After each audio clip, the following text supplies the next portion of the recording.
So hey guys, welcome back to my YouTube channel. I'm once again back with my new video. So guys, आज तक मैंने सिर्फ travel vlogs and daily life routine and some health videos ऐसे ही upload किया है, but अब मैंने बहुत सारे डिमांड के बाद मेरे जूनियर्स ने काफ़ी मुझे बोला कि मैं एजुकेशन रिलेटेड, नर्सिंग से रिलेटेड, टॉपिक से रिलेटेड भी वीडियोस अपलोड करूं। तो मैं आज आप लोग के लिए ऐसी ही एक बहुत इम्पॉर्टेंट टॉपिक पे वीडियो लेकर आई हूँ, जो कि हमारा बीएससी नर्सिंग सेकेंड ईयर से है। That is immuno deficiency disorder और कंबाइंड इम्यूनो डिफिशिएंसी। ओके, सो इसको हम SCID भी कहते हैं। SCID के नाम से भी ये जाना जाता है हमारा। तो ज़्यादा इंट्रो को ना खींचते हुए हम अपना टॉपिक स्टार्ट करते हैं। सबसे पहले तो इसका इंट्रोडक्शन क्या होता है ये हमें समझ लेना चाहिए। कंबाइंड इम्यूनो डिफिशिएंसी, या फिर इसको हम कहते हैं कंबाइंड इम्यूनिटी डिफिशिएंसी। ठीक है, दोनों ही नेम से हम इसे ले सकते हैं, कंबाइंड इम्यूनो डिफिशिएंसी और combined immunity deficiency. So guys, SCID means क्या होता है, इसमें हमारे जितने भी इसमें इम्यूनो डिफिशिएंसी डिसऑर्डर इन्वॉल्व होते हैं। जैसे इसमें multiple components of immune system involve होता है हमारा, मतलब हमारा जो भी इम्यून सिस्टम है उसके मल्टीपल कंपोनेंट्स इसमें इन्वॉल्व होते हैं। और इसमें और चीज़ क्या मेन इंक्लूडिंग है, जो इसका मेन की पॉइंट है वो है ह्यूमरल इम्यूनिटी और cell mediated immunity. That means इसके अंदर SCID में जो ये हो रहा है, SCID हमारा इम्यूनो डिफिशिएंसी डिसऑर्डर, इसमें मेन चीज़ पे अगर हम फोकस करें तो मेन चीज़ इसकी है हमारी humoral immunity and cell mediated immunity. जहाँ तक मुझे लगता है कि आप लोग ह्यूमरल इम्यूनिटी और सेल मेडिएटेड इम्यूनिटी जानते होंगे, लेकिन फिर भी मैं एक बार आप लोग को humoral immunity and cell mediated immunity बताना चाहती हूँ। जो हमारी ह्यूमरल इम्यूनिटी है, ये क्या होता है, जैसे ये हमारे जो मैक्रोमोलिक्यूल्स बॉडी में प्रेजेंट होते हैं तो उसी के अंदर ही हमारी पाई जाती है। जैसे हमारी बॉडी के अंदर जो एक्स्ट्रा सेलुलर फ्लूइड प्रेजेंट होता है उसमें हमारी ह्यूमरल इम्यूनिटी पाई जाती है। उसके बाद हमारी आती है cell mediated immunity. Cell mediated immunity क्या होता है हमारा, इसमें हमारी कोई भी एंटीबॉडीज़ इन्वॉल्व नहीं होती हैं, does not involve any antibodies. और ह्यूमरल इम्यूनिटी में हमारा एंटीबॉडी इन्वॉल्व होती हैं और सेल मेडिएटेड में हमारी नहीं होती हैं। तो दोनों ही जो हमारी बॉडी के लिए बहुत ज़्यादा इंपॉर्टेंट होती है, humoral immunity and cell mediated immunity, वो दोनों ही इस डिजीज़ में इन्वॉल्व होती हैं। तो गाइज, इसका सिंपल सा इंट्रो ये हो गया कि जो SCID है वो इम्यूनो डिफिशिएंसी डिसऑर्डर है, जो हमारा इन्वॉल्व करता है multiple components of immune system, और जिसमें हमारी क्या चीज़ इंक्लूड होती है, हमारी ह्यूमरल इम्यूनिटी और सेल मेडिएटेड इम्यूनिटी। आप यहाँ पे पिक्चर में भी देख सकते हैं, मतलब मैंने पैरा के फॉर्म में लिख रखा है, लेकिन आप इसको अगर समझना चाहें तो ऐसे भी पढ़ सकते हैं। SCID is a immunodeficiency disorder which involve multiple components of immune system including humoral immunity and cell mediated immunity. That is enough for introduction. उसके बाद क्या होता है, it does not correctly lead to death. मतलब इसमें हम ये नहीं कह सकते कि अगर किसी को SCID हो गया है और वो फर्स्ट स्टेज में है तो वो डेथ ही इसका ऑप्शन है, ऐसा कुछ नहीं है। उसके बाद है from overwhelming infection in the first stage of a life. ठीक है, उसके बाद होता है इसमें ये जो हमारा SCID होता है ना, ये मेनली किस पे डिपेंड करता है। SCID जैसे इम्यूनो डिफिशिएंसी डिसऑर्डर है तो दैट मीन्स जेनेटिक होगा ये, तो ये म्यूटेशन पे वो होगा। तो mutation is the particular gene that में लीड टू द SCID। मतलब म्यूटेशन ही इसका एक तरीके का कॉज है जो हमारा SCID को लीड कर सकता है, SCID कॉज कर सकता है इफ़ जीन म्यूटेट हो रहा है बॉडी में। Depend on whether the gene defect is fully penetrate और on the functional consequence of the specific mutation. ठीक है, तो ये इस पे डिपेंड करता है जो हमारा जो जीन है वो फुली पेनिट्रेट कर रहा है या फिर पार्शली फंक्शनिंग कॉज कर रहा है, स्पेसिफिक म्यूटेशन पे कॉज कर रहा है या फिर फुली पेनिट्रेट कर रहा है, उस पर डिपेंड करता है। तो गाइस, ये एमॉर्फिक भी हो सकता है एंड हाइपोमॉर्फिक भी हो सकता है। एमॉर्फिक मीन्स इसमें होता है जो कंप्लीट डिफेक्ट, अगर ये कंप्लीटली सारी जीन्स पे अटैक कर रहा है that means amorphic, complete defect cause कर रहा है। And hypomorphic that means partially defect, मतलब ये हमारी पार्शली बॉडी पे या पार्शली जीन पर अटैक कर रहा है, दैट मीन्स एमॉर्फिक। तो SCID क्या हो गया, mutation is the particular gene that में lead to the SID। Okay, and depend on whether the gene defect is fully penetrating or the functional consequences to the specific mutation that may be amorphic or hypomorphic। ये दोनों मैंने आपको बता दिए हैं।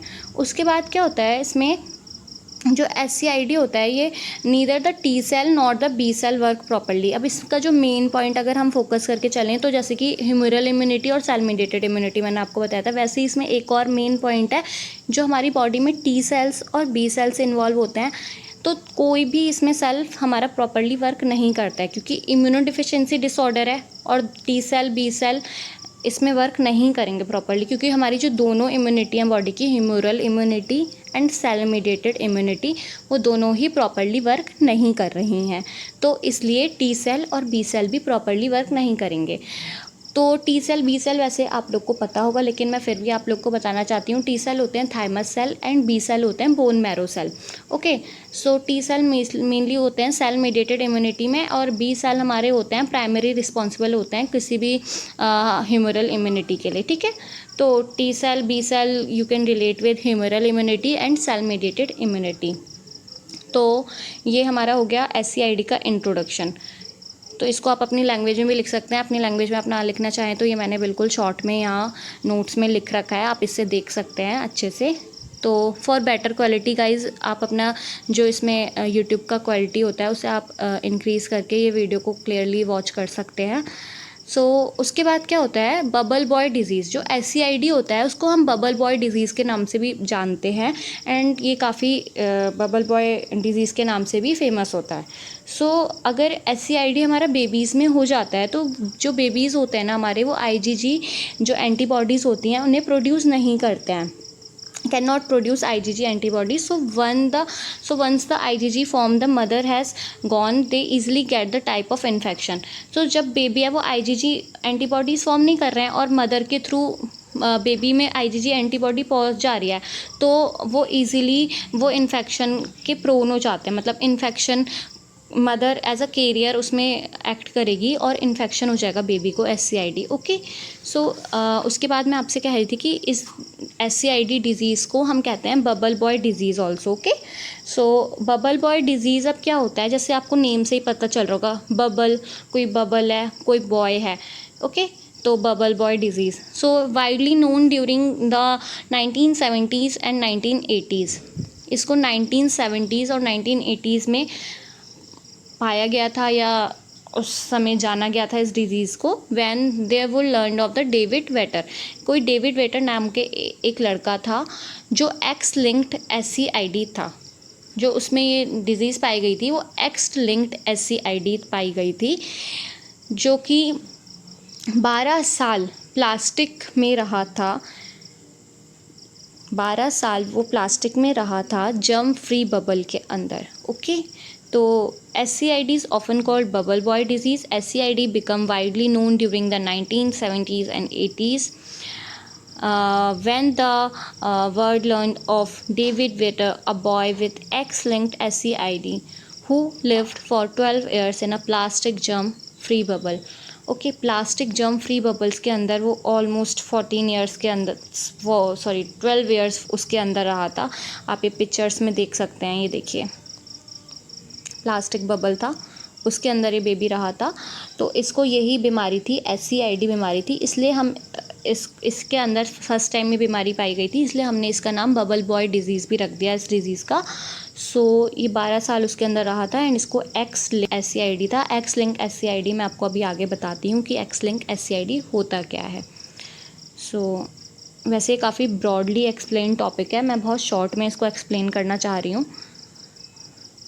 अगर हम इसको पढ़ने बैठें तो काफ़ी डिटेल वाला टॉपिक है, डिटेल वाली डिजीज़ है। तो इसके जो टाइप्स होते हैं वो टाइप्स होते हैं typical, leaky and variant. Typical SCID describe cases with fewer than 300 to इतना T cells per litre. Okay, so leaky SCID describe cases to incomplete mutation in a typical SCID gene. T cell regency from 300 to 1500 per liter and may have later age of onset of clinical symptoms. Variant SCID describe cases with no known gene defect and a persistence of 300 to 1500 T cells that have impaired function. Okay, so इसके 3 types हैं. ये 3 types को ज़्यादा explain नहीं करना चाहते हैं क्योंकि बहुत ज़्यादा खिंच जाएगा ये टॉपिक, इसलिए टी टाइप्स को मैंने बिल्कुल शॉर्टली एक्सप्लेन करा है. आप देख सकते हैं. इफ़ आप इसके नोट्स बनाना चाहते हैं तो आप इसको पॉज करके इसमें से स्क्रीनशॉट्स भी ले सकते हैं. सो SCID is usually a inherited disorder. Okay, तो इनहेरिटेड डिसऑर्डर है, दैट मीन्स इसमें कुछ हमारे जीन म्यूटेशन के उससे कॉज हो रहा है, तो कुछ तो इन्वॉल्व हो गई. तो इसमें एक्स लिंक्ड आता है. तो एक्स लिंक्ड में क्या होता है, जो वो मैंने ऊपर आपको बताया बबल बॉय डिजीज़ था, उस जो बेबी था उस बॉय को एक्स लिंक SCID पाया गया था, जो 12 साल प्लास्टिक जर्म फ्री बबल के अंदर रहा था. तो व्हाट इज़ एक्स लिंक्ड? तो एक्स लिंक क्या होता है कि इसमें क्या होता है, ये ओनली अफेक्ट बॉयज़, इसमें सिर्फ बॉय अफेक्ट होता है, फीमेल को नहीं हो सकता है ये, क्योंकि एक्स लिंक्ड है. अगर आपको जीन के बारे में थोड़ी नॉलेज होगी तो you can relate it. X gene हमारे बॉयज़ में पाए जाते हैं, तो ये only affect boys but is transmitted by mother. Okay, लड़कों में ये होता है एक्स लिंक्ड SCID बट ये ट्रांसमिटेड होता है मदर से. Mother is known as carrier of X linked SCID. Okay, so a daughter of a carrier mother has 50% chances of being a carrier herself. तो जो डॉटर ऑफ कैरियर मदर, जैसे कोई career mother है, उसकी बेटी है, तो उसके अंदर 50% चांसेस होते हैं कि वो भी आगे कैरियर बन सकती है उस डिज़ीज़ की. तो ऐसे ही ये डिज़ीज़ जो है हमारी आगे जेनेटिकली स्प्रेड होती है. जैसे कोई मदर है, उसने अपने बेटे को ये डिज़ीज़ दी, ठीक है, तो वो बेटा जो उसका हो गया वो तो एक्स लिंक्ड SCID डिक्लेयर हो गया.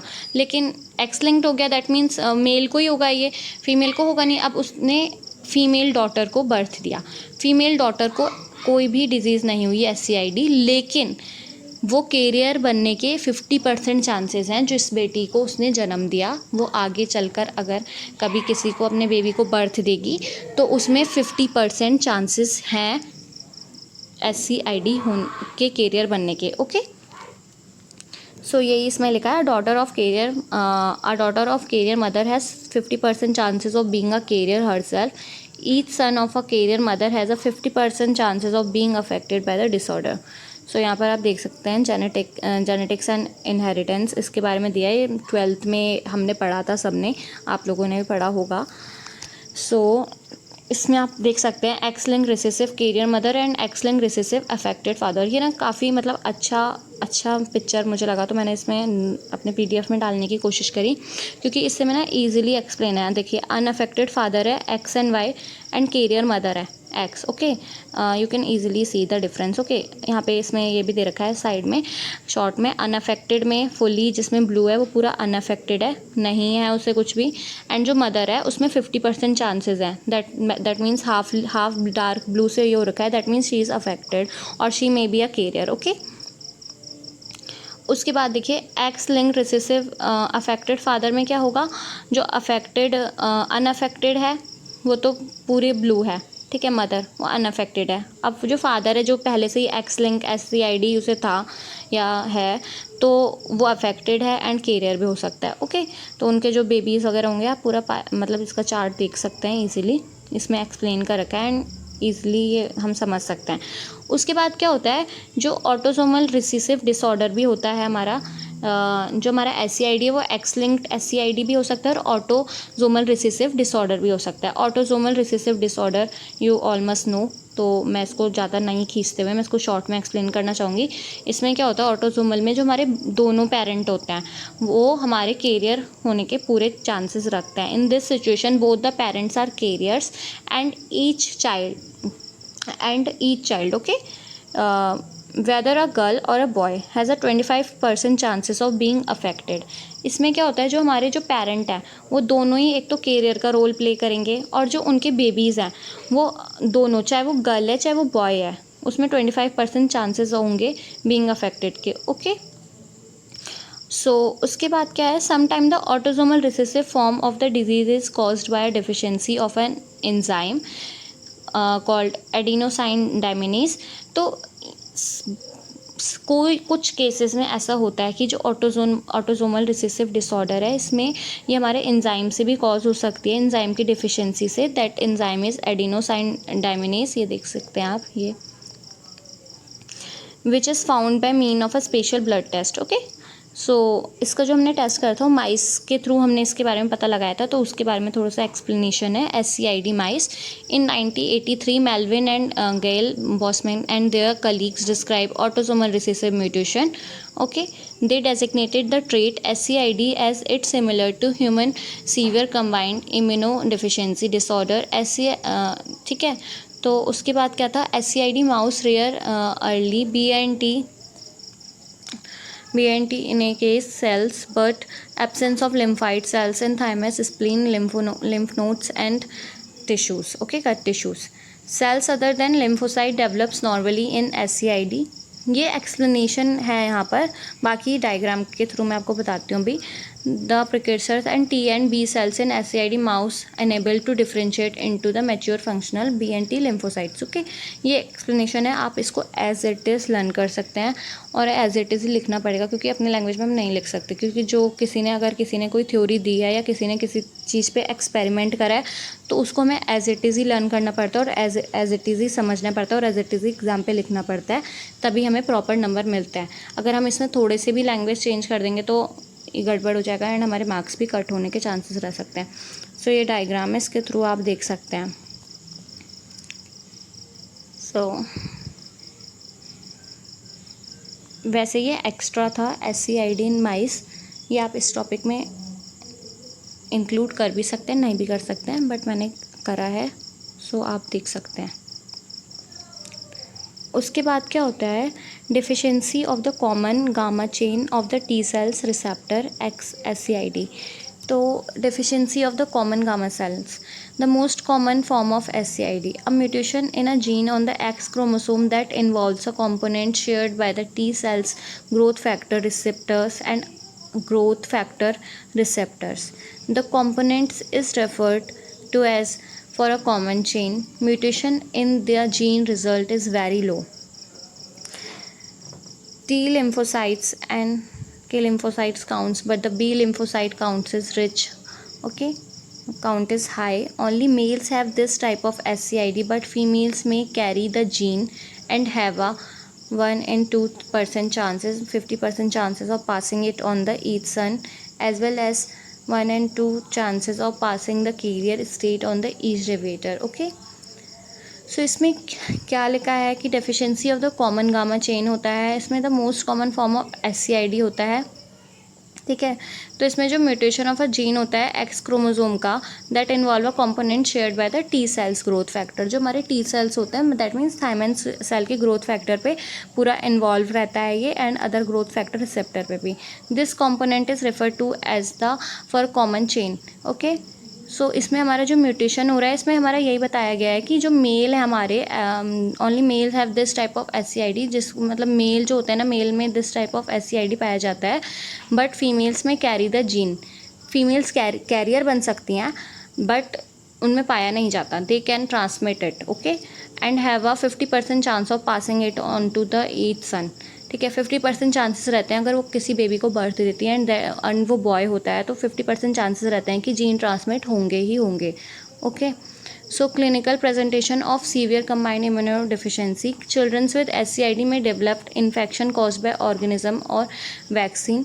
Among the most dangerous is an organism called Pneumocystis aerugis, which can cause a rapidly fatal pneumonia (PCP) if not diagnosed and treated promptly. Okay, जो मोस्ट कॉमन इसमें होता है, dangerous जो होता है, वो होता है हमारा Pneumocystis aerugis, which can cause a rapidly fatal pneumonia भी कॉज होता है अगर उसे हमें ट्रीट नहीं करेंगे। Another dangerous organism is the chicken pox virus वार्सिसल्स। ओके, चिकन पॉक्स वायरस भी अनदर इसका डेंजरस ऑर्गेनिज्म हो सकता है इस डिज़ीज़ का, SCID का। ओके, सो इसका डायग्नोसिस होता है normal T lymphocyte react to the stimulant by underlying cell division. The average lymphocyte counts for patient with all type of SCID is 1500 lymphocytes per cubic millimeter. In contrast, lymphocytes from patient with SCID usually do not react to this stimuli. Okay. Diagnose में हम इसका T lymphocytes का ही test कराते हैं, lymphocytes को ही mainly वो check करता है. तो जो हमारा the average lymphocyte count for patient will be all type of SCID is 1500. तो एवरेज हमारा 1500 लिम्फोसाइट्स होता है. अगर इससे कुछ भी डिस्टर्ब्ड हमारा आ रहा है तो दैट में we are SCID patients. Okay. Test for diagnosis. Test use to help diagnosis और इम्यूनोडेफिशिएंसी डिसऑर्डर में include HIV test, immunoglobulin levels in the blood, white blood cell counts, T lymphocytes count, that is thymus cells. Okay. तो HIV test इसमें हम करा सकते हैं, immunoglobulin levels in the bloods को check कर सकते हैं, वाइट ब्लड सेल्स को चेक कर सकते हैं, and T that means thymus lymphocytes counts हम इसमें चेक कर सकते हैं. इसमें ट्रीटमेंट क्या होता है? ट्रीटमेंट में हम बोन मैरो ट्रांसप्लांट कर सकते हैं, क्योंकि जैसे ही हमारा B सेल भी इसमें इन्वॉल्व होता है, दैट मीन्स हमारा ह्यूमरल इम्यूनिटी भी इसमें इन्वॉल्व होती है. तो बोन मैरो ट्रांसप्लांट के थ्रू भी हम इसे ट्रीट कर सकते हैं. तो उसके बाद होता है पैसिव इम्यूनिटी में समटाइम भी recommended to prevent illness after you have been expose to bacteria और अदर जर्म. पैसिव इम्यूनिटी से भी हम इसका इलनेस को प्रिवेंट कर सकते हैं. उसके बाद हम इसमें जीन थेरेपी भी दे सकते हैं. एज सच मैंने आपको बताया था कि जेनेटिक डिसऑर्डर है, जेनेटिकली ट्रांसफ़र होता है, तो हम इसमें जीन थेरेपी भी दे सकते हैं. Recently gene therapy has been attempted as an alternative to the bone marrow transplant. Okay. Transduction of the missing gene to the haematic stem cell. इसमें हम स्टेम सेल के थ्रू भी देते हैं. स्टेम सेल जो जब बेबी का birth होता है उस टाइम जब हम स्टेम सेल को रखने के लिए डॉक्टर्स कहते हैं, क्योंकि वो ऐसे हमारी जितने भी जेनेटिक डिसऑर्डर होते हैं उनके क्योर में आजकल बहुत मदद कर रहा है. तो हम इसमें जीन थेरेपी भी दे सकते हैं. सो गाइस, टॉपिक बहुत लंबा है, मैंने बहुत शॉर्ट में एक्सप्लेन करा है. सो अगर आप लोगों को कोई भी डाउट हो तो आप कमेंट कर सकते हैं मुझे नीचे. एंड इफ़ आप लोगों को कोई भी नर्सिंग से रिलेटेड किसी भी टॉपिक से रिलेटेड मोर वीडियोस चाहिए तो आप हमारे दूसरा जो चैनल है आप लोग को पता ही है उसको भी सब्सक्राइब कर सकते हैं. एंड प्लस मेरा चैनल को भी सब्सक्राइब कर सकते हैं और बेल आइकन बजाना ना भूलिए. और जो भी आपको टॉपिक चाहिए आगे फर्दर नर्सिंग से रिलेटेड या नर्सिंग से रिलेटेड कुछ भी क्वेरीज चाहिए तो आप हमसे पूछ सकते हैं. So thank you so much.